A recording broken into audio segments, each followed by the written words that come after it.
எல்லாருக்கும் ஹாய். இது என்ன வீடியோனா, பாப்பாவுக்கு நான் 2 சோப் யூஸ் பண்ணேன். அதை பற்றின ரிவ்யூஸ் தான் உங்கள் கூட ஷேர் பண்ணிக்க போகிறேன். ஃபஸ்ட்டு நான் யூஸ் பண்ண soap Himalaya baby soap.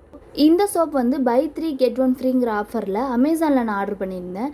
பாக்ஸ்குள்ளே 4 soap இருந்துச்சு. நான் 2 சோப் யூஸ் பண்ணிட்டேன். இந்த சோப் பிளாஸ்டிக் கவரில் பேக் பண்ணியிருந்தாங்க. இந்த சோப் யூஸ் பண்ணுறதுக்கு கம்ஃபர்டபுளாக மெல்ட் ஆகாமல் கல் மாதிரி இருந்தாலுமே பாப்பாவுக்கு ஸ்கின் மாய்ஸ்சரைஸாக இல்லாமல் ட்ரையாகவே இருந்துச்சு. அடுத்து நான் என்ன சோப்பு யூஸ் பண்ணேன் அப்படின்னா, டெடிபார் அப்படிங்கிற ஒரு சோப் தான் யூஸ் பண்ணேன். இதுவும் நான் அமேசானில் தான் பை பண்ணேன்.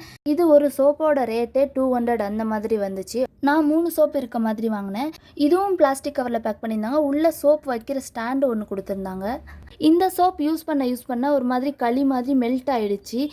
ஆனால் இந்த சோப் யூஸ் பண்ணனா பேபி ஸ்கின்னுக்கு வந்து மாய்ஸ்சரைஸாக ஆயிலியாக இருந்துச்சு. நான் இந்த 2 சோப் தான் யூஸ் பண்ணேன். நீங்கள் உங்கள் பேபிக்கு என்ன சோப் யூஸ் பண்ணீங்கன்னு கமெண்ட் பண்ணுங்கள். நெக்ஸ்ட் வீடியோவில் பார்க்கலாம். பாய்.